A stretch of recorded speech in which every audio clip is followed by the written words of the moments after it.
आप सब का स्वागत है जी जैम स्टडी चैनल ते। अज आप गल करन जा रहे हैं सिविक्स के टॉपिक राजपाल बारे।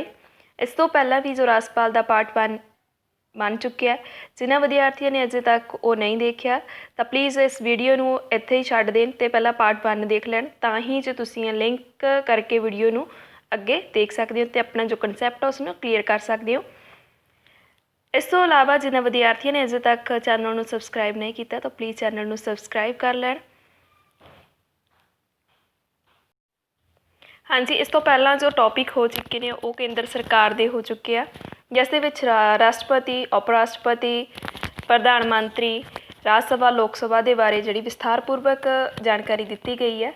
जिन्हें विद्यार्थियों ने वो वीडियोज़ नहीं देखी तो प्लीज़ जाके चैनल पर विजिट करके जोड़े चैक कर सकते हैं। सो अज बहुता टाइम ना लगाते हुए आप आज की वीडियो जो स्टार्ट करने जा रहे हैं, जो कि संबंधित रहेगी राजपाल। हाँ जी, जो राजपाल दियाँ शक्तियाँ उस बारे आप अज गल करांगे। पहला सब तो राजपाल आ जिहड़ा आपां नूं जिवें पता ही है कि कार्यपालिका का मुखी हुंदा है तो राजपाल वो सारे काम करदा जो केंद्र विच राष्ट्रपति द्वारा किए जाते हैं। कार्यकारी शक्तियाँ सब तो पहला आपां करांगे जो कि अनुच्छेद 154 दे विच दित्तियां गईयां। राज की कार्यपालिका का मुखी आपां नूं पता है राजपाल हुंदा है ते राज का जिहड़ा शासन है राजपाल के नाम उत्ते चलाया जाता। सब तो पहला जो महत्वपूर्ण इसकी नियुक्ति करूगा जी है जी मुख मंत्री की नियुक्ति है जिहड़ी वो राजपाल द्वारा की जाती है। इस तो इलावा मंत्री परिषद के जिहड़े दूजे मैंबर आ दूसरे मंत्री है उन्हां दी नियुक्ति मुख मंत्री की सलाह ते राजपाल द्वारा ही की जाती है, पर वो किहदी सलाह लो जी मुख मंत्री की सलाह लो मंत्री परिषद के दूसरे मंत्रियों की नियुक्ति लई। इस तो इलावा राज के जिहड़े एडवोकेट जनरल राज लोक सेवा कमीशन के अध्यक्ष है मैंबरां की नियुक्ति है वो राष्ट्रपति राज की उच्च अदालत के जजां की नियुक्ति करन समय राजपाल की सलाह लैंदा। मतलब भाव कि इन्हां की जो नियुक्ति की जाती है तो वो सलाह किसकी लो राष्ट्रपति राजपाल की। मंत्री परिषद कोलों किसी किस्म की सूचना की मंग आ जिहड़ी वो राजपाल कर सकता। जिवें आपां नूं पता ही है सेम टू सेम ही एज इट राष्ट्रपति वालियां शक्तियां ही हैं। संकटकालीन घोषणा की जिहड़ी मंग आ वो किसके द्वारा की जाती है राजपाल द्वारा। जेकर राजपाल नूं लगदा है कि भी जिहड़ा राज दा उस जिस थों दा राजपाल आ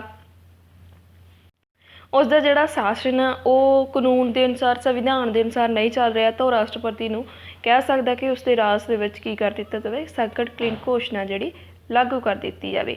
तो उस समय राष्ट्रपति के प्रतिनिधि रूप में काम करूगा जो संकटकालीन घोषणा जिहड़ी लागू होगी राजपाल तो असली का शासक बन जाएगा राज का राजपाल।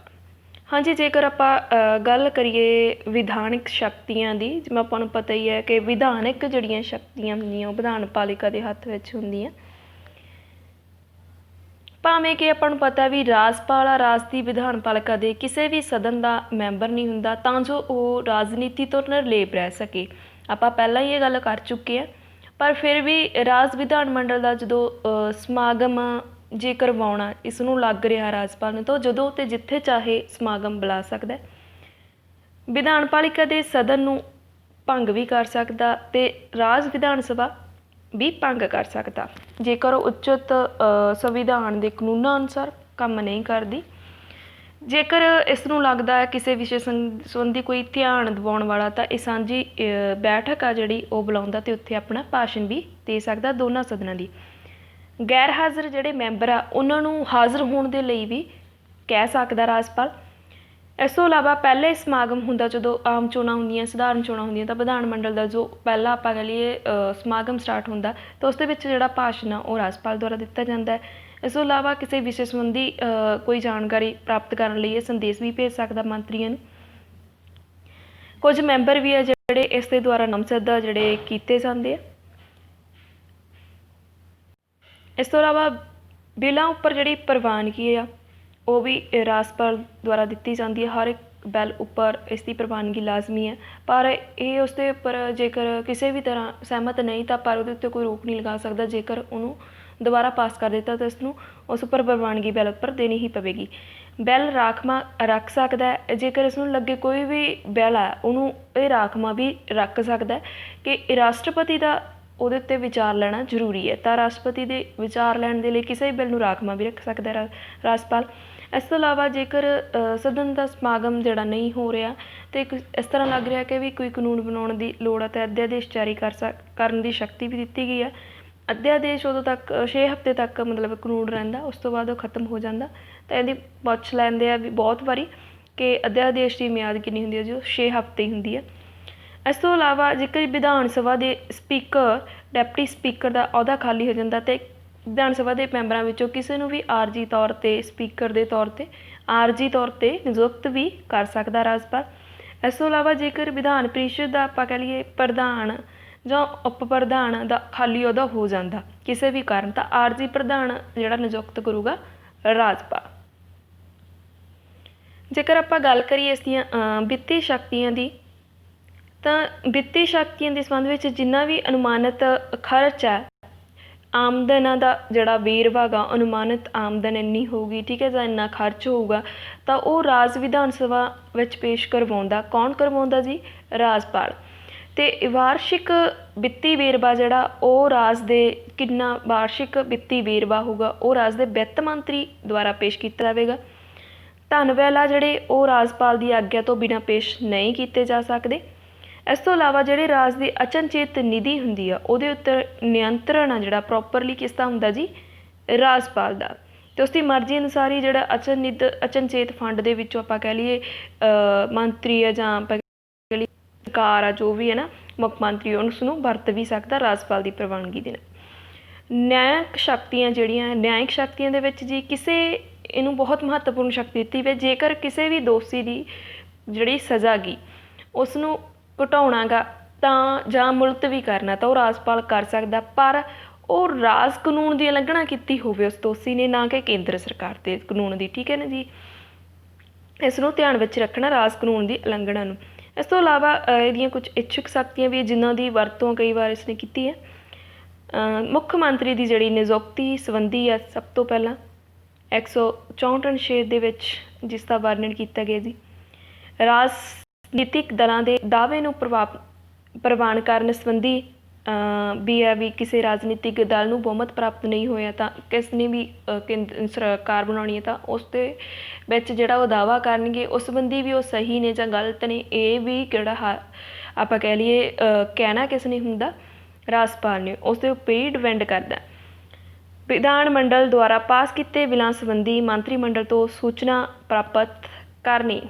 ਇਸ ਤੋਂ ਇਲਾਵਾ ਜੇਕਰ ਰਾਜ ਵਿਧਾਨ ਮੰਡਲਾਂ ਦੁਆਰਾ ਜੇ ਕੋਈ ਪਾਸ ਕੀਤਾ ਗਿਆ ਬਿੱਲ ਆ ਉਹਨਾਂ ਸੰਬੰਧੀ ਠੀਕ ਹੈ ਜਿਹੜੀ ਜਾਣਕਾਰੀ ਹੈ ਜਾਂ ਸੂਚਨਾ ਪ੍ਰਾਪਤ ਕਰਨਾ ਹੈ ਮੰਤਰੀ ਮੰਡਲ ਤੋਂ, ਇਹ ਜਿਹੜਾ ਕੰਮ ਆ ਉਹ ਰਾਜਪਾਲ ਦਾ। ਅਤੇ ਇਸ ਤੋਂ ਇਲਾਵਾ ਸੰਵਿਧਾਨਿਕ ਵਿਵਸਥਾ ਜੇਕਰ ਉਸ ਨੂੰ ਲੱਗਦਾ ਸਫਲਤਾ ਸਹਿਤ ਜਾਂ ਸੰਵਿਧਾਨ ਦੇ ਅਨੁਸਾਰ ਰਾਜ ਆ ਜਿਹੜਾ ਨਹੀਂ ਚੱਲ ਰਿਹਾ ਤਾਂ ਜਾਂ ਆਪਾਂ ਕਹਿ ਲਈਏ ਉੱਥੇ ਕਿਸੇ ਵੀ ਰਾਜ ਦੇ ਵਿੱਚ ਸੰਵਿਧਾਨਿਕ ਵਿਵਸਥਾ ਦੀ ਅਸਫਲਤਾ ਹੋਈ ਹੈ ਤਾਂ ਉੱਥੇ ਸੰਕਟਕਾਲੀਨ ਘੋਸ਼ਣਾ ਦੀ ਮੰਗ ਆ ਜਿਹੜੀ ਉਹ ਕਰ ਸਕਦਾ ਰਾਸ਼ਟਰਪਤੀ ਦੇ ਕੋਲੋਂ।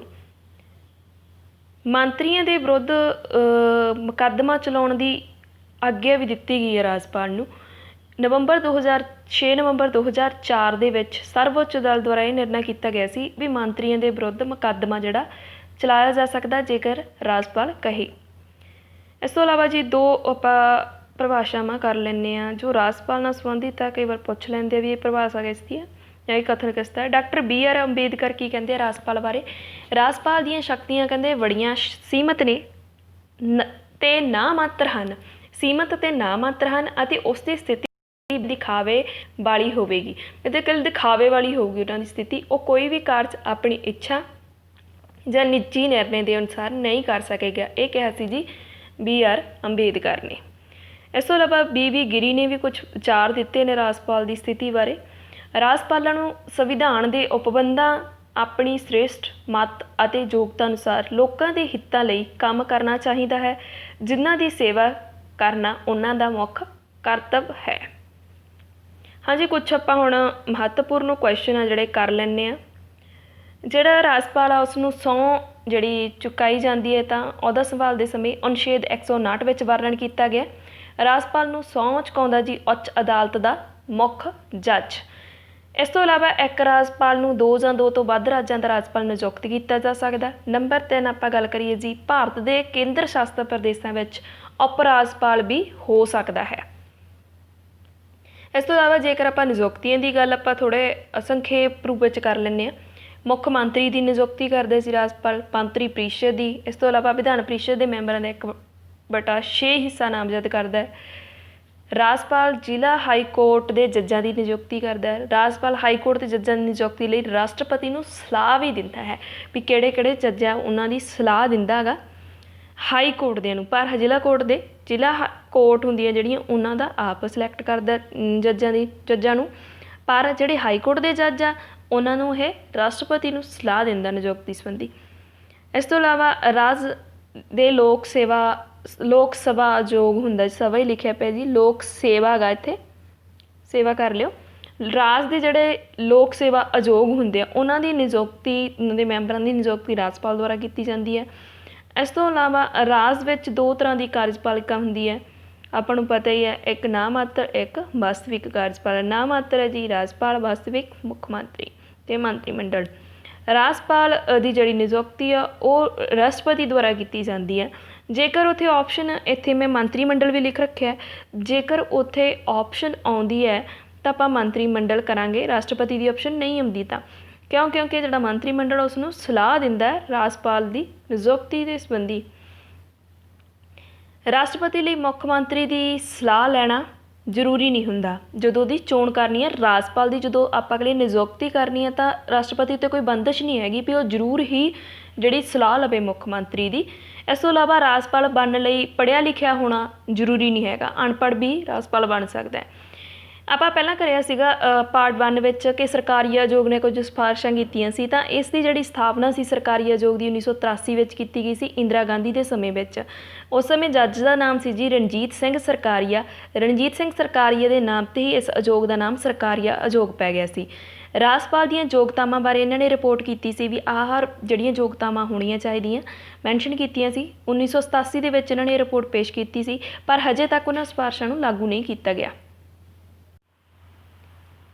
ਇਸ ਤੋਂ ਇਲਾਵਾ ਜੀ ਪੱਟੀਦਾਰ ਜਾਤੀਆਂ ਅਤੇ ਕਬੀਲਿਆਂ ਨਾਲ ਸੰਬੰਧਿਤ ਕਿਹੜੇ ਰਾਜਾਂ ਦੇ ਰਾਜਪਾਲ ਕੋਲ ਵਿਸ਼ੇਸ਼ ਅਧਿਕਾਰ? ਜਿਹੜੇ ਪੱਟੀਦਾਰ ਜਾਤੀਆਂ ਅਤੇ ਕਬੀਲਿਆਂ ਨਾਲ ਸੰਬੰਧਿਤ ਕੁਝ ਰਾਜਾਂ ਦੇ ਰਾਜਪਾਲਾਂ ਨੂੰ ਵਿਸ਼ੇਸ਼ ਅਧਿਕਾਰ ਦਿੱਤੇ ਗਏ ਜੀ, ਉਹ ਹਨ ਬਿਹਾਰ, ਉੜੀਸਾ ਅਤੇ ਮੱਧ ਪ੍ਰਦੇਸ਼ ਦੇ ਰਾਜਪਾਲ। ਇਸ ਤੋਂ ਇਲਾਵਾ ਆਪਾਂ ਨੂੰ ਪਤਾ ਹੀ ਹੈ ਮੁੱਖ ਮੰਤਰੀ ਦੀ ਨਿਯੁਕਤੀ ਰਾਜਪਾਲ ਦੁਆਰਾ ਕੀਤੀ ਜਾਂਦੀ ਹੈ। ਹਾਂਜੀ, ਇੱਕ ਤੁਹਾਨੂੰ ਜਿਹੜੀ ਬਹੁਤ ਹੀ ਇੰਪੋਰਟੈਂਟ ਜੋ ਲਿਸਟ ਹੈ ਪੰਜਾਬ ਦੇ ਰਾਜਪਾਲਾਂ ਦੀ ਉਹ ਪ੍ਰੋਵਾਈਡ ਕੀਤੀ ਜਾ ਰਹੀ ਹੈ ਇਸ ਲੈਕਚਰ ਦੇ ਵਿੱਚ, ਤਾਂ ਜੋ ਤੁਹਾਨੂੰ ਕੋਈ ਵੀ ਡਾਊਟ ਆ ਜਿਹੜਾ ਨਾ ਰਹੇ ਵੀ ਕਿਹੜਾ ਪੰਜਾਬ ਦੇ ਵਿੱਚ ਜਿਹੜੇ ਕਿੰਨੇ ਰਾਜਪਾਲ ਹੋਏ ਆ ਅਤੇ ਕਿਸ ਦਾ ਕਾਰਜਕਾਲ ਕਦੋਂ ਸੀ, ਤਾਂ ਤੁਹਾਨੂੰ ਈਜ਼ੀਲੀ, ਵੈਸੇ ਇਹਨਾਂ ਵਿੱਚੋਂ ਕੁਐਸਚਨ 1-2 ਆ ਹੀ ਜਾਂਦੇ ਹੁੰਦੇ ਆ, ਫਿਰ ਵੀ ਕਈ ਵਾਰ ਵਿੱਚੋਂ ਤਾਂ ਨਹੀਂ ਖੈਰ ਪੁੱਛਦੇ, ਫਿਰ ਵੀ ਕਈ ਵਾਰ ਜੇ ਆ ਜਾਵੇ ਤਾਂ ਤੁਹਾਨੂੰ ਤੁਸੀਂ ਆਪਣੇ ਪੱਖੋਂ ਪੂਰੀ ਤਿਆਰੀ ਰੱਖੋ। ਸੋ ਆਪਾਂ ਹੁਣ ਕਰਦੇ ਹਾਂ ਜੀ ਜਿਹੜੀ ਸੂਚੀ ਹੈ ਪੰਜਾਬ ਦੇ ਰਾਜਪਾਲਾਂ ਦੀ। ਪਹਿਲੇ ਸੀ ਜੀ ਪੰਜਾਬ ਦੇ, ਇਹ ਜੀ 1947 ਤੋਂ ਬਾਅਦ ਵਾਲੇ ਆ, 1947 ਤੋਂ ਪਹਿਲਾਂ ਵਾਲੇ ਨਹੀਂ, ਆਜ਼ਾਦ ਭਾਰਤ ਦੇ ਬਾਅਦ ਹੈ, ਜਾਣੀ ਕਿ ਪੰਜਾਬ ਦੇ 1947 ਤੋਂ ਬਾਅਦ ਜੋ ਵੰਡ ਹੋਈ ਸੀ ਉਸ ਸਮੇਂ ਦੇ ਰਾਜਪਾਲਾਂ ਦੀ ਜਿਹੜੀ ਸੂਚੀ ਹੈ। ਪਹਿਲੇ ਜੀ ਸਰ ਚੰਦ ਲਾਲ ਮਾਧਵ ਲਾਲ ਤ੍ਰਿਵੇਦੀ, ਜੋ 15 ਅਗਸਤ 1947 ਤੋਂ 11 ਮਾਰਚ 1953 ਤੱਕ ਰਹੇ। ਦੂਜੇ ਸੀ ਜੀ ਸਰ ਚੰਦੇਸ਼ਵਰ ਪ੍ਰਸਾਦ ਨਾਰਾਇਣ ਸਿੰਘ, 11 ਮਾਰਚ 1953 ਤੋਂ 15 ਸਤੰਬਰ 1958। ਨੈਕਸਟ ਹੈ ਜੀ ਥਰਡ ਨਰਾਹਾਰ ਵਿਸ਼ਨੂੰ ਗੈਡਗਿਲ, 15 ਸਤੰਬਰ 1958 ਤੋਂ 1 ਅਕਤੂਬਰ 1962 ਤੱਕ। ਚੌਥੇ ਜੀ ਪਤਨ ਥਾਨੂ ਪਿਲਾਈ, 1 ਅਕਤੂਬਰ 1962 ਤੋਂ 4 ਮਈ 1964। ਪੰਜਵੇਂ ਹਾਫਿਜ਼ ਮੁਹੰਮਦ ਇਬਰਾਹਿਮ, 4 ਮਈ 1964 ਤੋਂ 1 ਸਤੰਬਰ 1965। ਛੇਵੇਂ ਜੀ ਸਰਦਾਰ ਉਜਲ ਸਿੰਘ, 1 ਸਤੰਬਰ 1965 ਤੋਂ ਲੈ ਕੇ ਜੀ 26 ਜੂਨ 1966 ਤੱਕ ਰਹੇ। ਸੈਵਨਥ ਹੈ ਜੀ ਧਰਮਵੀਰਾ, 27 ਜੂਨ 1966 ਤੋਂ 1 ਜੂਨ 1967 ਤੱਕ ਰਹੇ। ਅੱਠਵੇਂ ਜੀ ਮੇਹਰ ਸਿੰਘ, 1 ਜੂਨ 1967 ਤੋਂ 16 ਅਕਤੂਬਰ 1967 ਤੱਕ ਰਹੇ। ਨੌਵੇਂ ਜੀ DC ਪਵਾਟੇ, 16 ਅਕਤੂਬਰ 1967 ਤੋਂ ਲੈ ਕੇ 21 ਮਈ 1973 ਤੱਕ ਰਹੇ। 10ਵੇਂ ਜੀ ਮਹਿੰਦਰ ਮੋਹਨ ਚੌਧਰੀ, 21 ਮਈ 1973 ਤੋਂ 1 ਸਤੰਬਰ 1977 ਤੱਕ। 11ਵੇਂ ਰਣਜੀਤ ਸਿੰਘ ਨਰੂਲਾ, 1 ਸਤੰਬਰ 1977 ਤੋਂ 24 ਸਤੰਬਰ 1977 ਤੱਕ। 12वें जयसुख लाल हाथी 24 सितंबर 1977 तो 26 अगस्त 1981। 13वें असीनुद्दीन अहमद खान 26 अगस्त 1981 तो 21 अप्रैल 1982। 14वें मरी चेन्ना रेड्डी 21 अप्रैल 1982 तो 7 फरवरी 1983 तक।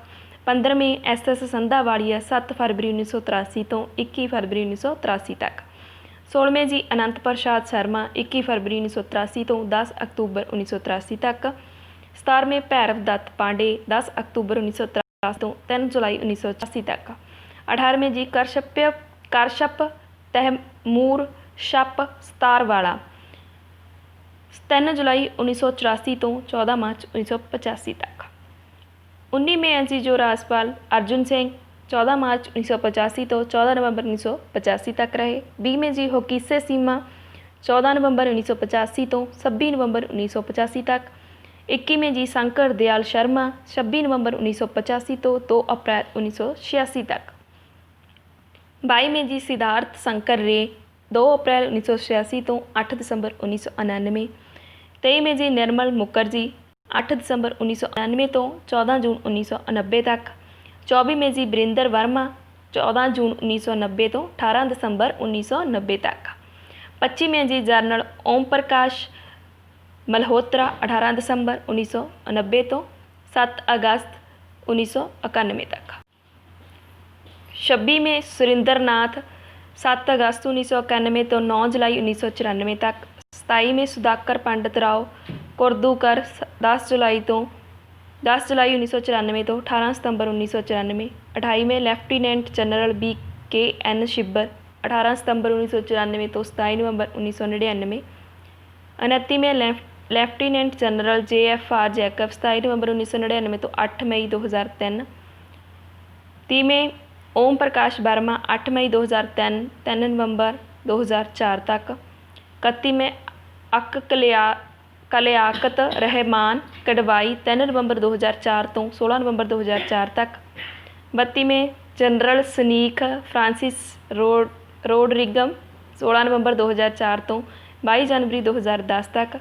23वें शिवराज पटेल 22 जनवरी 2010 तो 21 जनवरी 2015 तक। 34वें कप्तान सिंह सोलंकी 21 जून 2015 तो 16 अगस्त 2016 तक। 35वें BP सिंह बदनौर 17 अगस्त 2016 तो ਹੁਣ तक। हाँ जी, इस दे नाल ही अज की जो वीडियो आ इत्थे ही समाप्त होंदी है। मिलते हैं जी नैक्सट क्लास विच नवे टॉपिक दे नाल। तद तक लई धन्नवाद।